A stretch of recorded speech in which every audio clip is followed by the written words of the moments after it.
All right, I want to welcome everybody to the November 6, 2019 meeting of the Revere Conservation Commission. If we can all stand and salute the flag, please. I pledge allegiance to the flag of the United States of America and to the republic for which it stands, one nation, under God, indivisible, with liberty and justice for all. All right, roll call of members. Heather Legier. Ann Raponi. Present. Joe Laval. Here. Dave Etoff. Here. Deborah McHatton. Here. And Robert Cassidy. Present.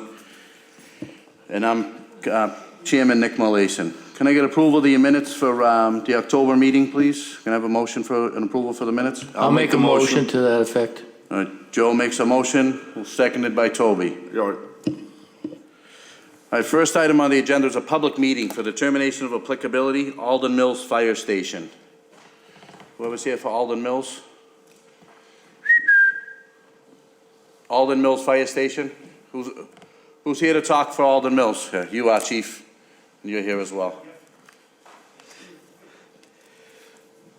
How are you, Chief? Just name and address for the record, please. Sure.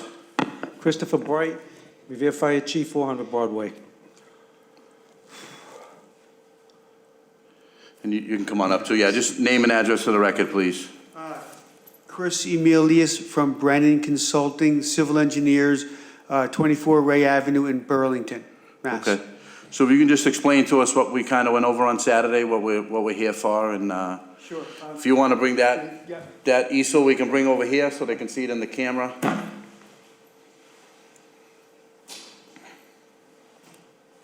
If you set it up on that side of the podium, facing that camera, then he can get a view of it.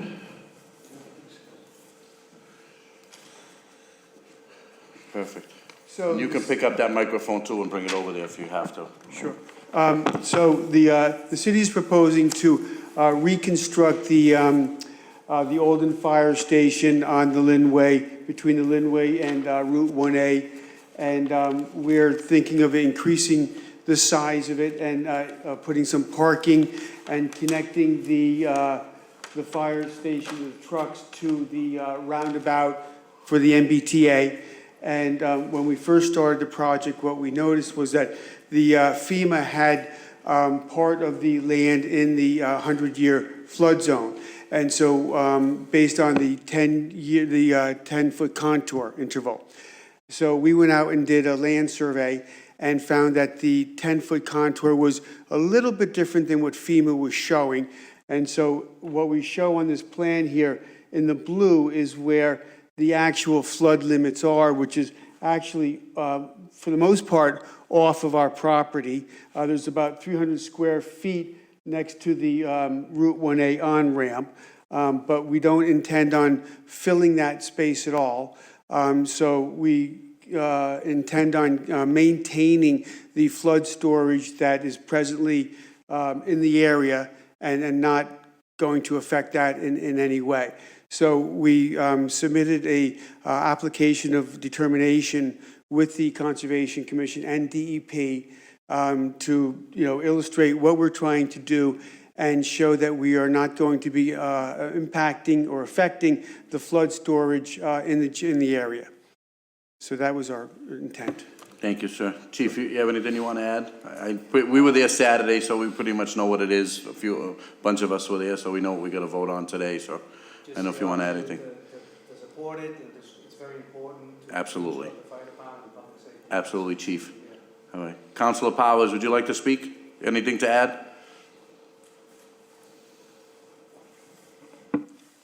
Mr. Chairman, members of the board, just to say that this is a project that is certainly long overdue.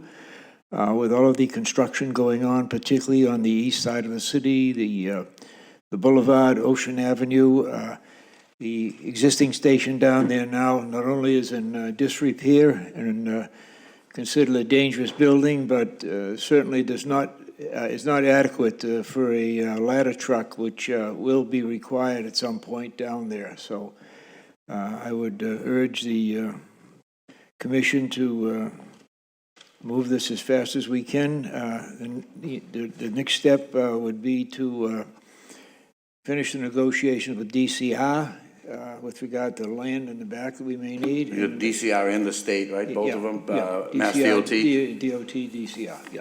And once that happens, then I know, I've spoken to the mayor, we're set to move ahead on this and put a fence around, start the demo, and start the rebuild of a brand-new fire station, which is certainly, as I said, long overdue. Thank you. Absolutely.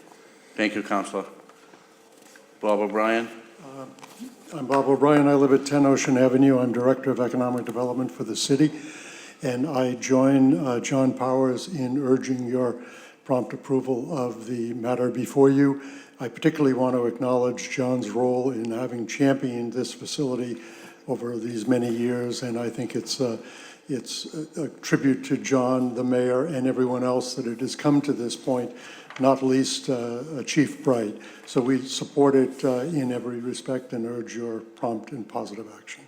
Thank you. Councilors have anything to say? I mean, commissioners? Go ahead. Sure. I'd like to ask the chief a question. When the new fire station is built, what apparatus do you intend to have, would you expect to have there? We'd reactivate our Engine 2 station, which was disbanded, our Engine 2, which, you know, when the station closed back in the early 90s, we disbanded that. So you would have one fire engine there and then, I think our initial plan would be to reactivate the engine company down there when we rebuild the station. And then we have our eye towards, hopefully, we may, you know, adding a ladder truck down there. We'll have a bay for all our water rescue craft down there. So, and we're trying to, you know, not just look ahead to the next couple of years, but for the next 100 years. I mentioned this as a resident of the Pines myself, and I know there have been times, particularly in the summer when there's tons of traffic around, that it's Sure. very hazardous for the fire department to get anything down there, including ambulance pumps or anything to that effect. We're kind of isolated down there. Probably get faster help from Lynn in some of those circumstances. Because, This ought to remedy that. Yeah. You know, Well, that's what I'm hoping. The city's in a position now, I think, to do it, and I'm very glad to be here to help it along. Thank you, Chief. Any other commissioners have any questions? Chief. Toby? What will happen to that memorial that's down there? The memorial, we're going to lose a lot of that open space down there. So our idea was to redo the memorial, but build it right into the rear wall of the building. Yeah, So we'll have it built right into the fire station wall. yeah, okay. That's very good, good. Perfect, thank you. All right. Yep. Bob, you got something else to say? Yes, Mr. Chairman, I just mentioned, since it did come up, the DCR and DCAM property issue. We have a meeting scheduled on November 13th at Foley Hoag with representatives of those two agencies and our attorneys. That matter should be successfully resolved. I might also mention, in terms of the staffing of this facility, that with the new development, particularly the new hotels, they'll be able to support the kind of staffing that will be required to handle this. Okay. Thank you, sir. Thank you, Bob.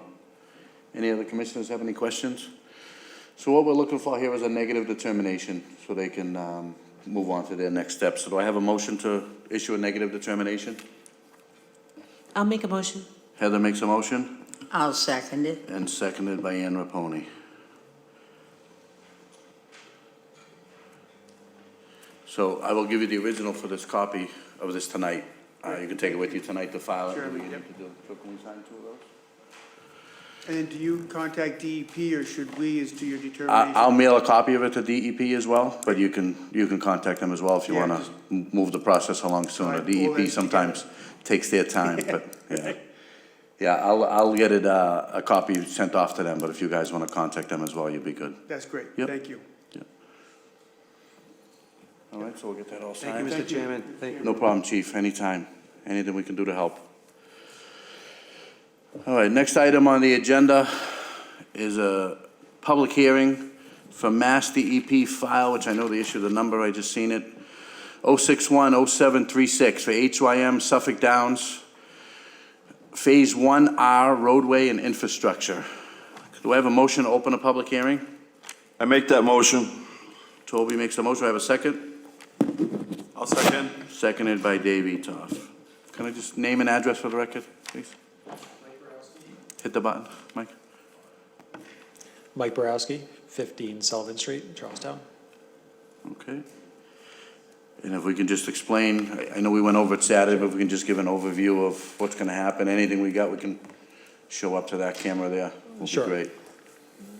So I'm Mike Borowski with the HYM Investment Group, here today with Jeff Heidelberg from Beals & Thomas, our civil engineer. And yes, we did do a site walk on Saturday. It was a nice brisk day, 8:45 a.m. So I know we answered a lot of questions there, but happy to answer more questions here tonight. We have been before the Conservation Commission before, so most recently in February, where we worked to get approval and an order of conditions for approval of the demolition of the horse barns. That has not happened yet. However, it's pending very shortly in the next few months. So we are here tonight focused just on Phase 1R roadway and infrastructure work. So this is really just for construction of roadways, water infrastructure, sewer, drainage, utilities, just for the Phase 1R area, which is the first initial development area at Suffolk Downs. And we will be back before the Conservation Commission many times moving forward into 2020. We will be back for actually each individual building parcel. So I think we'll be seeing each other a lot.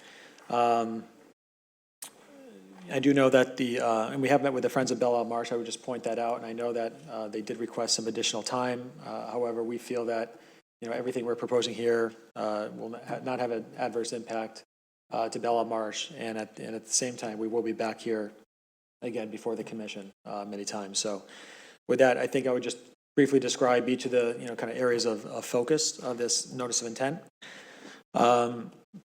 Primary work really covered here is the construction of the roadway network, sewer infrastructure, water infrastructure, drainage, utilities. There will obviously also be some site fencing and things like that on site to prepare for this construction work. So again, there'll be some construction staging. We'll also be doing some surcharging. So I think we talked about this a little bit on Saturday. So that involves actually placing soil on the future locations of these roadways. We want to make sure that there's no settlement of the roadway beds and utility beds as the project moves forward. So we'll be actually placing large amounts of soil on these roadways, and then it sits there for a period of, call it 3 to 6 months, and then it preps preps the roadways preps that area, that land for actually creating roads and installing utilities. So that'll be another major item that we're undertaking that would follow the demolition once it happens. Key item really is the creation of the roadways. So we have an internal roadway network that we are creating. We were before the Revere Planning Board recently, and were approved for a preliminary subdivision plan. And that laid out all the parcels in Phase 1R and all of the new roadway parcels to be subdivided off the main Suffolk Downs site. We will be also creating a temporary road as part of this. So the Phase 1R area is right near the Beachmont T station. I think most people know, but we will be creating a temporary road as part of this back to Tomasello to create access. And there will be access points connecting to Winthrop Ave as well. And we will be creating an interim surface parking lot. So this is just to have an additional place for people or residents or visitors or workers to park who that are part of the Phase 1 plan.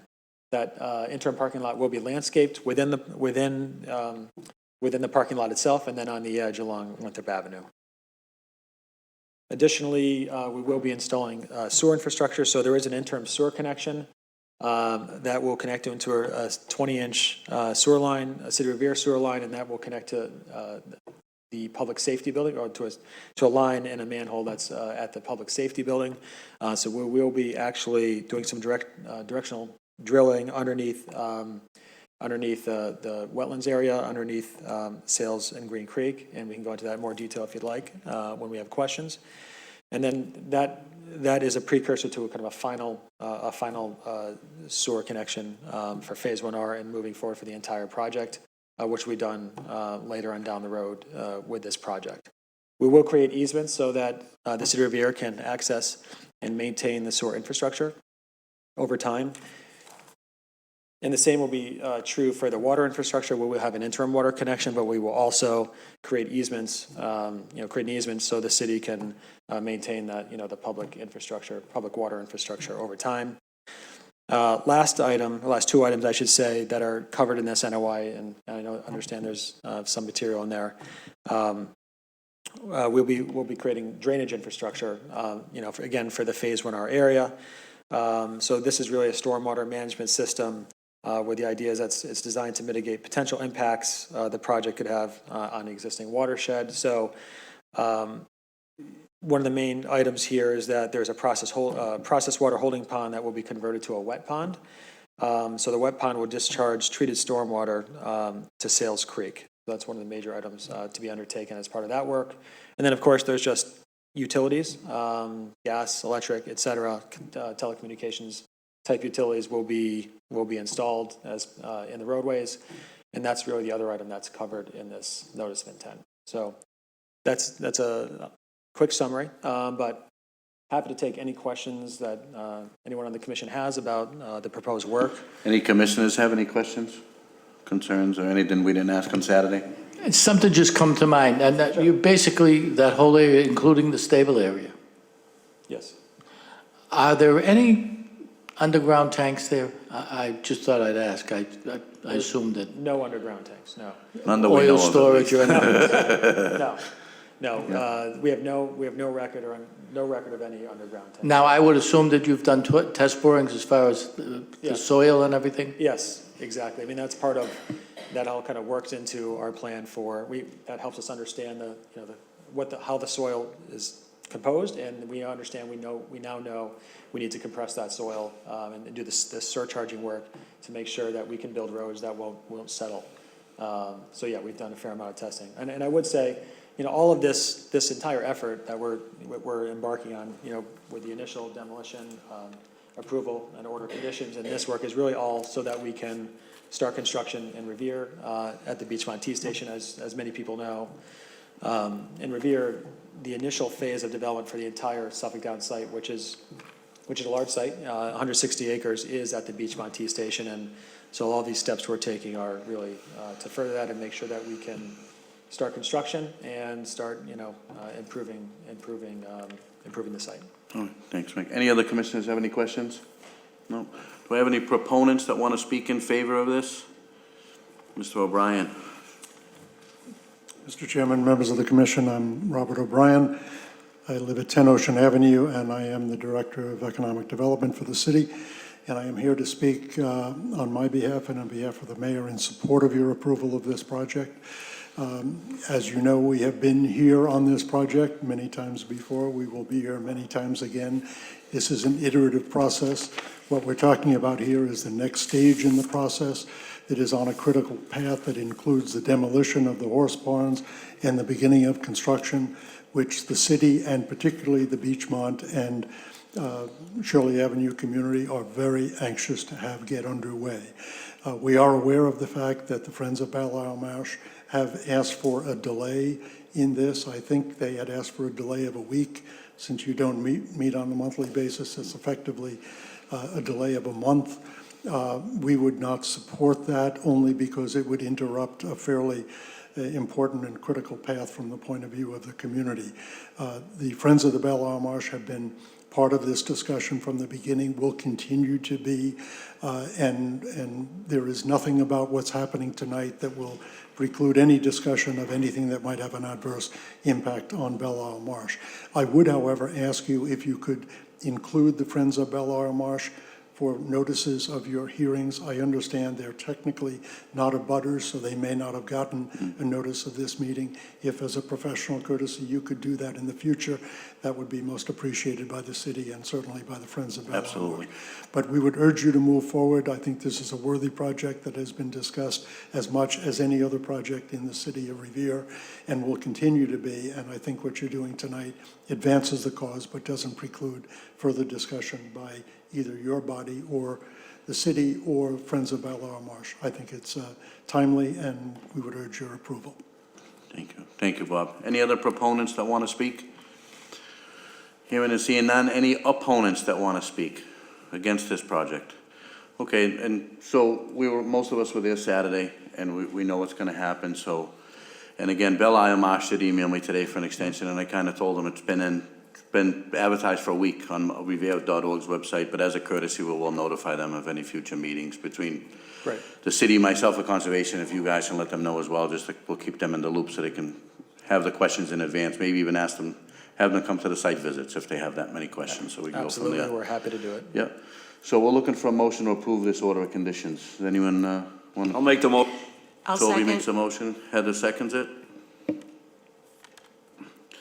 All right, do I have, all in favor? Aye. Do I have a motion to close out the public hearing? I'll make a motion.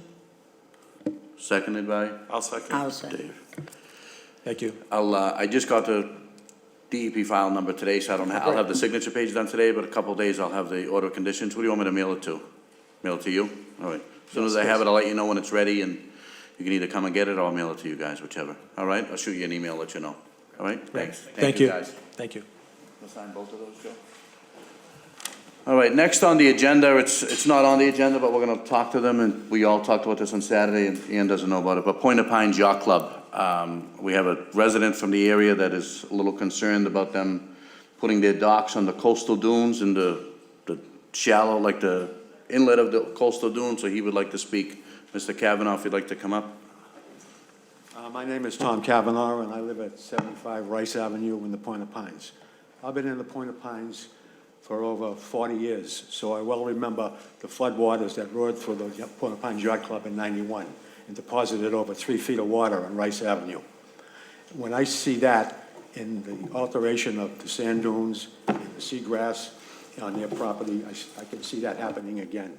And I don't understand why they made a break from what they've done for the previous decades when they removed their floats from the beach.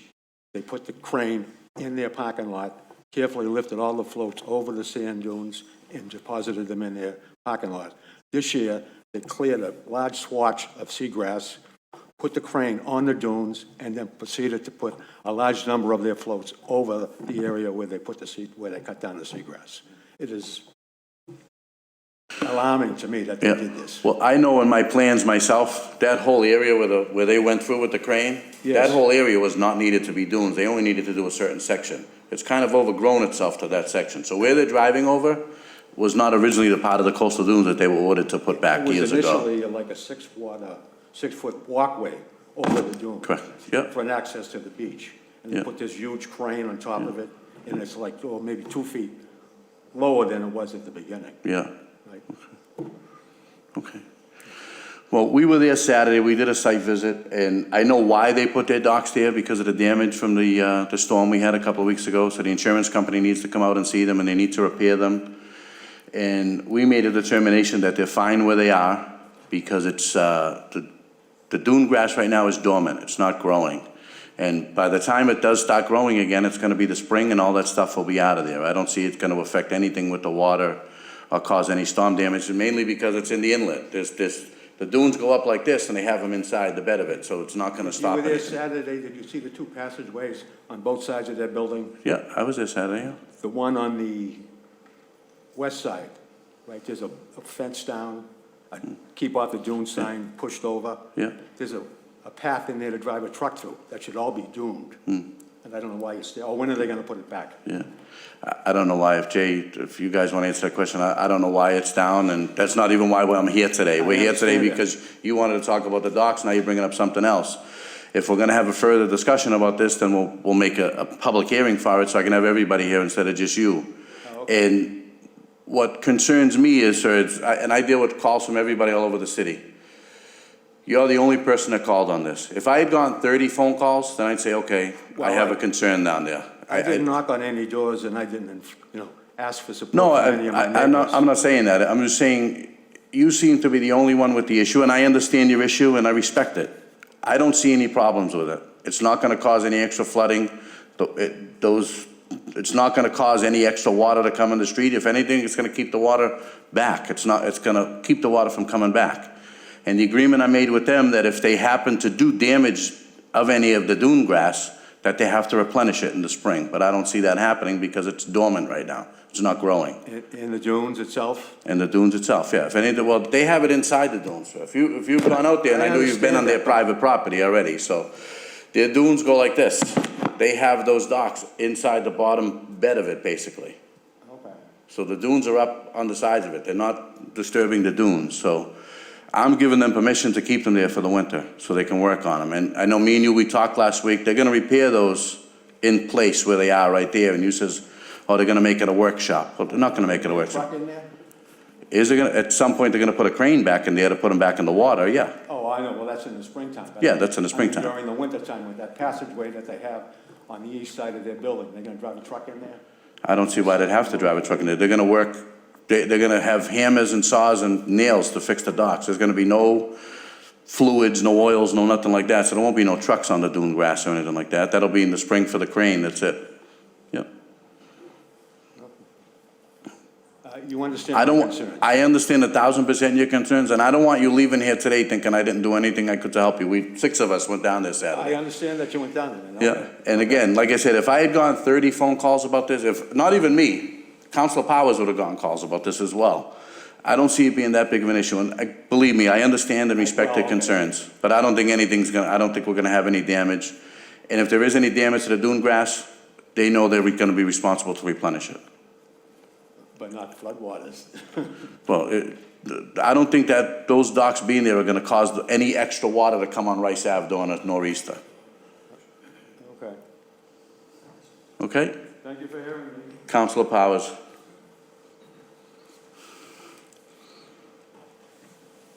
Thank you, Mr. Chairman. I'd just like some assurances from the yacht club that this is going to be a one-time occurrence. It's not going to be something that's continued year after year.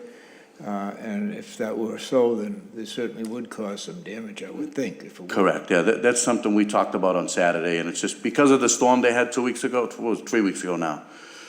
They probably have, I don't know, 12 or 15 docks and piers that are ruined, that are damaged that the insurance company's gonna come out and inspect. So the residents can rest assured that this is going to be a... No, this is, and you have, on recording and for the viewing audience, this is gonna be a one-time thing. If this is something they're gonna look to do every year, next year I'm gonna tell them they can't do it, and we need to come up with a better game plan. Thank you. You're welcome, Counselor, you're welcome. We're all set. I have a motion to adjourn the meeting. Ann makes a motion to adjourn. Do I have a second? I'll second it. Seconded by, we'll say Toby.